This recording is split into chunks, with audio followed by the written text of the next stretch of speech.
most annoying thing that I saw this week, which was the trailer for Joker 2. I need you to understand how much I dislike the first Joker movie. And its director, I can't remember his name. He promised that the second one was going to be a musical. It's Lady Gaga. It makes sense. We got the first trailer, and it doesn't feel like a musical. And then the director clarified his comments, saying it was going to be a movie where music is important. What does that mean? I didn't bring enough alcohol for this story. What does that mean?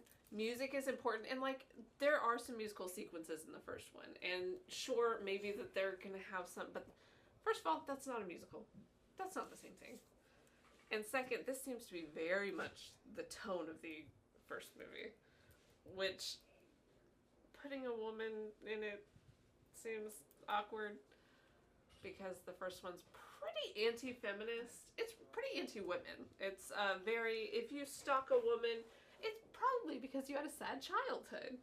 And just abusive. Very abusive. Yeah. And I'll say this, and I said this when the first one came out. The whole point of the Joker is it doesn't matter who he is.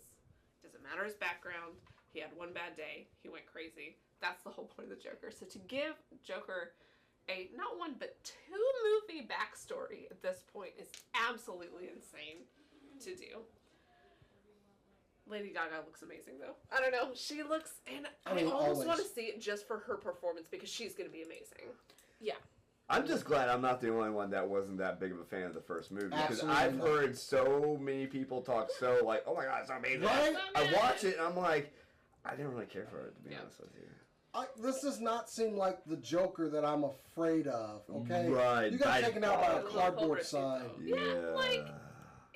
He wasn't a super villain in a sense. Yeah, and then also, we got this young Robert Bruce De Niro Wayne as a cardboard cutout. Yeah. Sorry, go ahead. But we got this young Bruce Wayne. So I'm like, okay, so Batman is not a factor in any of this. No. Right. Because this guy's going to be a geriatric by the time Bruce is like ready to fight crime. Yeah. I wasn't there for it. In fact, I just felt not even sorry for the guy. He felt pathetic to me. Yeah, that's how I kind of felt it too. Yeah. I didn't have nothing made me pull myself into it at all whatsoever, and I felt like I was alone for so long because of how many people have spoke so highly of it. Yeah, well, I do think it was a bunch. Company. I do think it was a bunch of film bros who were just like, that makes sense. Because this is the thing that drives me maybe the most crazy about it is it had an interesting production. So it did a thing that almost no movie does.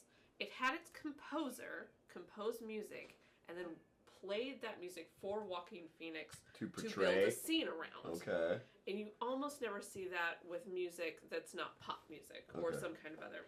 So that's really, really, that's an interesting concept. Sure. In service of such a trash movie that I can't stand it. Is it worth going through all that effort when you have that as the end result? And when you have just such a kind of the same take, like I've seen at least parts of Taxi Driver.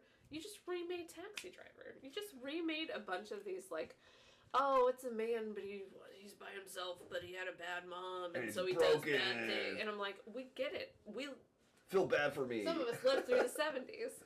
And like that. Hey, wait, hold on. Break on that topic. Sorry. Okay. I'm older than him. You look towards him, and I'm even older. Some of us lived through the 70s. I lived through the 90s. There was a lot of that. I saw Fight Club, which is actually a better indictment of that kind of masculinity than any of these movies are. And, yeah, I'm so sorry. It drove me crazy. I'm probably eventually going to watch this movie for Lady Gaga's performance, but I just can't stand it. I mean, I'm going to watch it, and I don't really want to, but I'm going to go watch it. Right. I'll stream it. I do like Lady Gaga. I'll pirate it. Or I won't pirate it, because pirating's illegal. That's not a shame. We would never do that here. I will go overseas to watch it. Yeah. And I hope that will be the last word I say on this dumb movie. So there we go. Y'all enjoy this cinematic masterpiece.